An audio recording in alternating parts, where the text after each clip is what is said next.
Hello everyone. Once again I welcome to you all in English Baba YouTube channel run by Mr. Anmol sir. आज आप लोगों के लिए लेकर के मैं आया हूँ CBSE क्लास 9 बिहाइंड से चैप्टर 5 की जो सेकेंड जो पार्ट है, जो एक पोएम है, वो आज आप लोगों के बीच में लेकर के आया हूँ।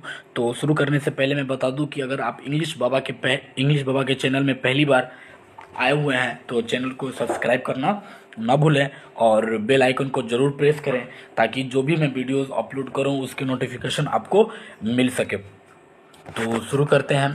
शुरू करने से पहले बता दूं कि a legend of the northland is the title of this poem. Legend का मतलब होता है कहानी, कोई स्ट्रेंज स्टोरी किसी के बारे में हो। नॉर्थलैंड का मतलब जैसे कि नॉर्थ साइड की जो कहानी जो होती है, जैसे कि north pole south pole side की जो कहानी जो होती है उसको नॉर्थलैंड बोलते हैं। तो ये जो पोएम है, ये जो पोएम है, जो कहानी के तरफ लेकर जाता है, कहानी के माध्यम से हम लोगों को क्लियर करते हैं पोएट।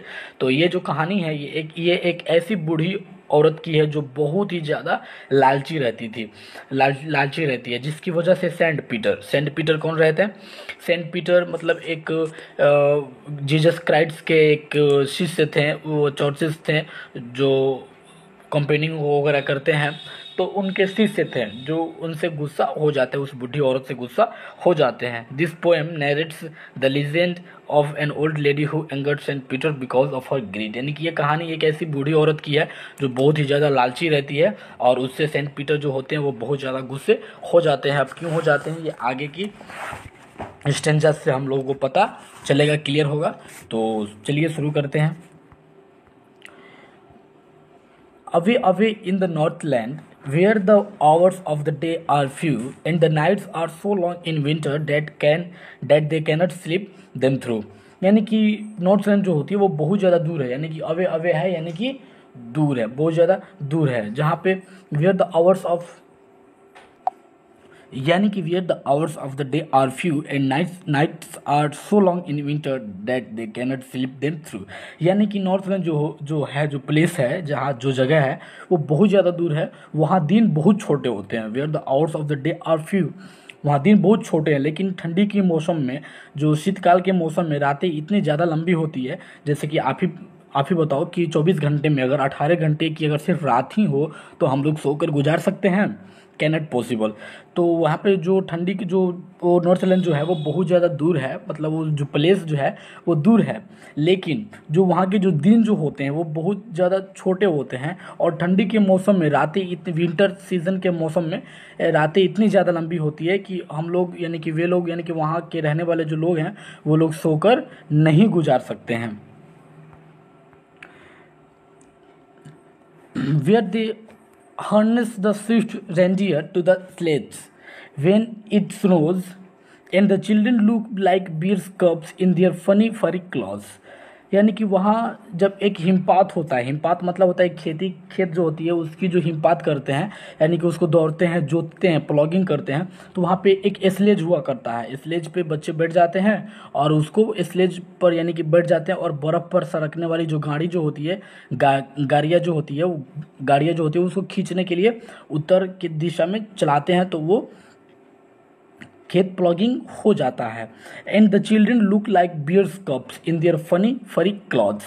और जो बच्चे जो होते हैं वो हास्यप्रद हो जाते हैं, बहुत ज़्यादा खुश हो जाते हैं, इसलिए कि वो लोग फ़नी लगते हैं, इसलिए कि वहाँ के जो बच्चे जो होते हैं वो रोएदार वस्त्रों वाले जो कपड़े जो होते हैं, भालू के जो कपड़े जो होते हैं वो बच्चे पहन लेते हैं, जिससे वो बहुत फ़नी दिखने लगते हैं। They tell them a curious story, I don't believe it is true, and yet you may learn a lesson if I tell the tale to you। यानी कि वहाँ के लोग जो होते हैं वो विचित्र कथा को सुनाते हैं, यानी कि वहाँ से जो लोग बिलोंग जो करते हैं नॉर्थलैंड से, वो लोग एक विचित्र और एक आश्चर्यचकित वाले कथा को सुनाते हैं। और पोएट यहाँ कह रहा है कि I don't believe this is true, मुझे विश्वास नहीं है, and yet you may learn a lesson if I tell the tale to you। यानी कि मुझे विश्वास नहीं है कि ये सच्ची है, और फिर भी यदि मैं अगर ये कहानी में आपको अगर सुनाता हूँ तो शायद इस कहानी से आप कोई शिक्षा ग्रहणित कर सकते हैं, आपको शिक्षा मिल सकती है। Once when the good Saint Peter lived in the world below and walked about it preaching just as he died just he did you know, यानी कि उस समय की बात है जब संत पीटर इस संसार में रहते थे, यानी कि ये उस समय की बात है कि जब सेंट पीटर जो थे वो संसार में रहते थे। और सेंट पीटर कौन थे मैं आपको बता चुका हूँ कि वो एक चॉर्जिस थे, वो एक जेसस जो क्रस्ट जो होता है उसमें वो शिष्य थे। वो मतलब जैसे कि हम लोग हिंदू धर्म में जो होते हैं ना बाबा वगैरह जो होते हैं, वैसे वही चर्च वाले यानी कि ईसाई धर्म में वो एक जेसस थे, जेसस क्रिस्ट थे। तो ये उस समय की बात है जब सेंट पीटर इस दुनिया में रहते थे।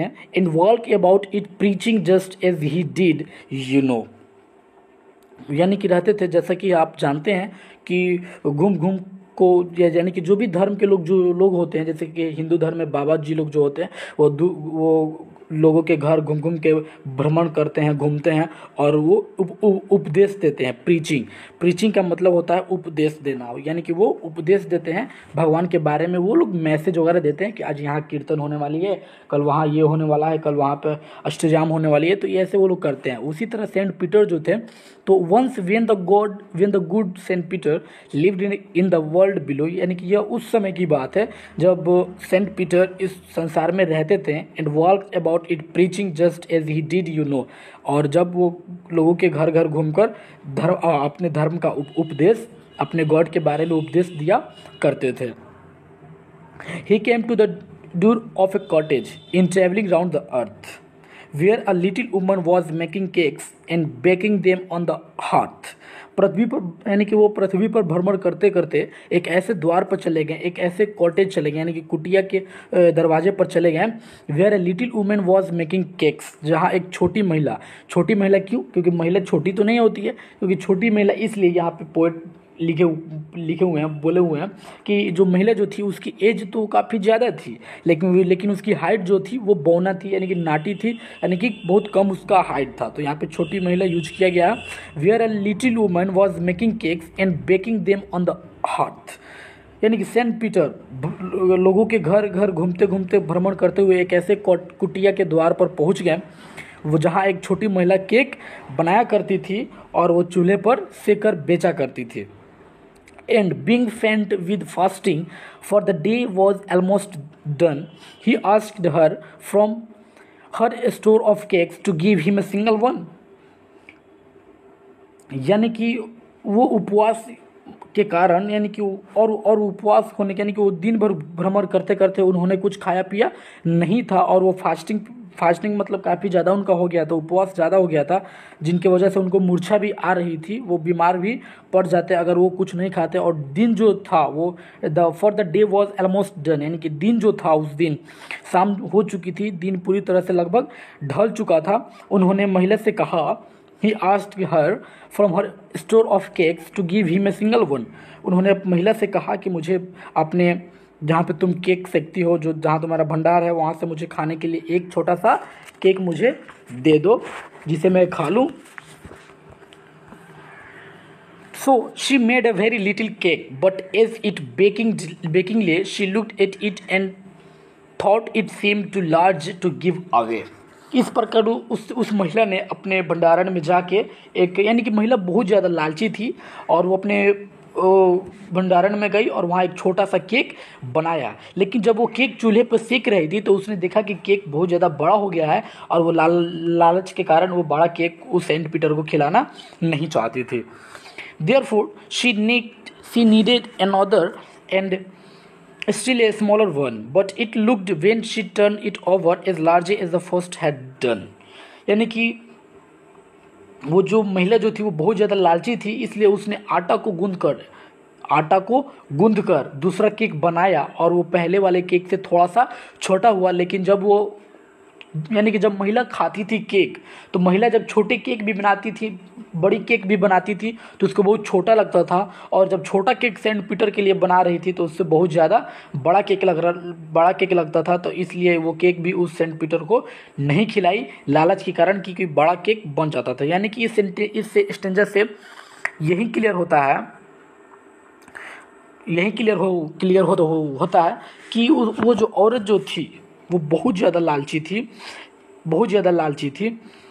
तो लालची बहुत ज़्यादा थी, तो वो जब भी कोई केक बनाती थी तो वो काफ़ी ज़्यादा बड़ा बनाती थी, लेकिन वो जब खाती थी तो उसको वो छोटा लगता था, छोटा प्रतीत होता था। और जब सेंट पीटर के लिए छोटा सा केक बनाई तो वो बड़ा केक लगता था।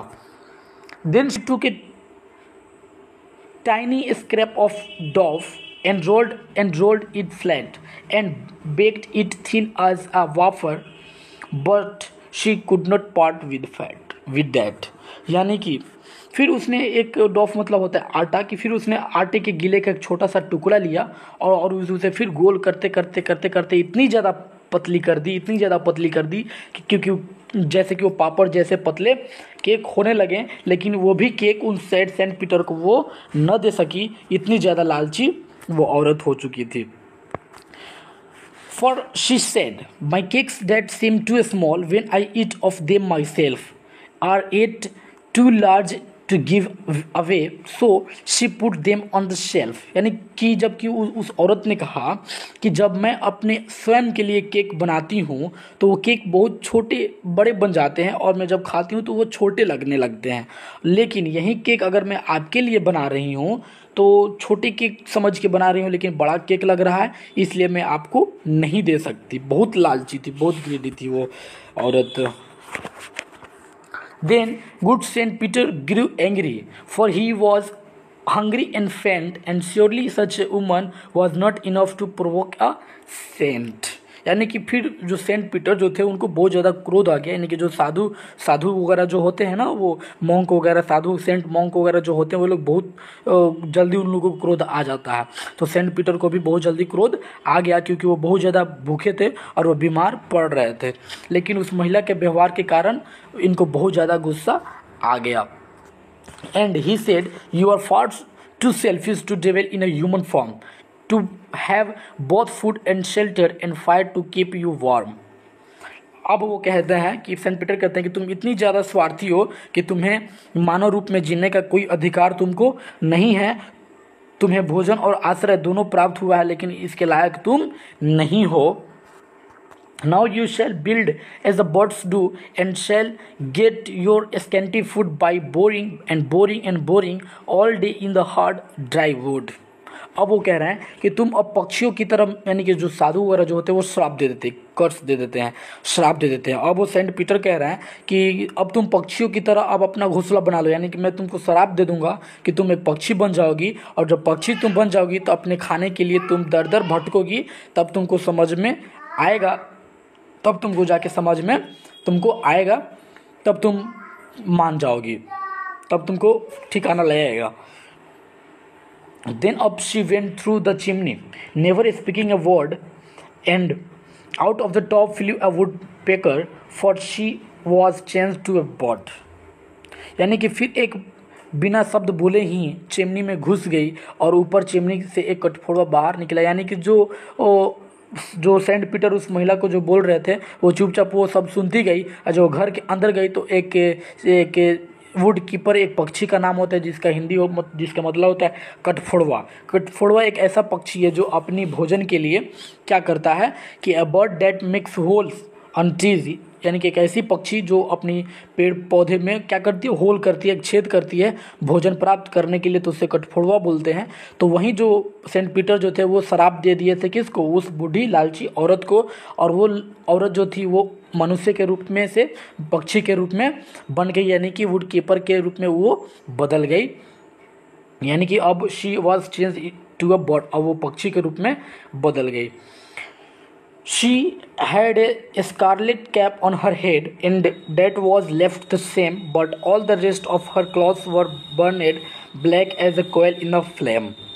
यानी कि जब वो औरत जो थी, जब वो, यानी कि अभी भी तो पक्षी बन चुकी है, लेकिन जब वो औरत जो थी तो उसके ऊपर एक लाल रंग की एक टोपी थी, और जैसे ही वो पक्षी बन गई तो उसके वो जो लाल रंग की जो टोपी जो थी वो कोयले की तरह जल के पूरे काले काले हो गई, राख हो गई। और कठफोड़वा एक ऐसा पक्षी है जिसका शरीर पूरा काला काला होता है जैसा कि कोयला की तरह। And every country school boy has seen her in the wood where she lives in the trees till this very day boring and boring for food. यानी कि उस गांव के जितने भी बच्चे जो थे, जो स्कूल अक्सर जाया करते थे वो जंगलों से होकर वो स्कूल जाते थे, क्योंकि जंगल के उस पार ही उनका स्कूल था। तो उनका जो रास्ता जो था वो जंगल के से होकर जाना था। तो जब वो गांव के बच्चे जब स्कूल जाते थे जंगल से होके, तो जंगल में देखा कि एक पेड़ है और उस पेड़ पर वहीं पक्षी बैठी हुई है, जहां वो आज भी पेड़ों पर रहती है और भोजन के लिए उनमें छेद हमेशा करती रहती है। तो आई होप यू गाइज ये पोएम यहाँ पे कंप्लीट हुआ। तो जैसा कि मैं अगर कहूँ तो हम लोग को इतनी लालची नहीं होना चाहिए कि कहीं ना कहीं ये जो पोएम जो है वो हम लोग ये सीख देता है कि हम लोगों को लालच नहीं करना चाहिए, हम लोग को लालची नहीं बनना चाहिए। हमेशा 2 रोटी एक्स्ट्रा बना के रखना चाहिए कि कभी भी हमारे द्वार पर कोई भी आए, मॉन्क आए, भिक्षु आए, तो हम उसको 2 रोटी खिला सकें। तो इसमें भला हम लोगों की ही होगी। तो ये पोएम से हम लोगों को सीख भी मिलती है। तो आई होप यू गाइज ये पोएम आप लोगों को क्लियर हो गया होगा। कोई भी स्टेंजा, कोई भी वर्ड पे कोई भी आपको अगर इशू हो, कोई फॉल्ट हो, कोई दिक्कत हो, तो आप कमेंट बॉक्स में ज़रूर बताएं। और पोएम क्लियर हो गया हो तो कमेंट बॉक्स में ज़रूर बताएं कि जो भी हो, व्हाट्स योर इंटेंशन, पॉजिटिव और नेगेटिव, आप ज़रूर बताएं। और अगर आप हमसे जुड़ना चाहते हैं, आप डायरेक्ट व्हाट्सएप पे आप अपना कंटेंट मंगाना चाहते हैं, तो आप मेरा संपर्क नंबर ले सकते हैं 8757482913 8757 48 29 13। Thank you very much for watching English bubbles video.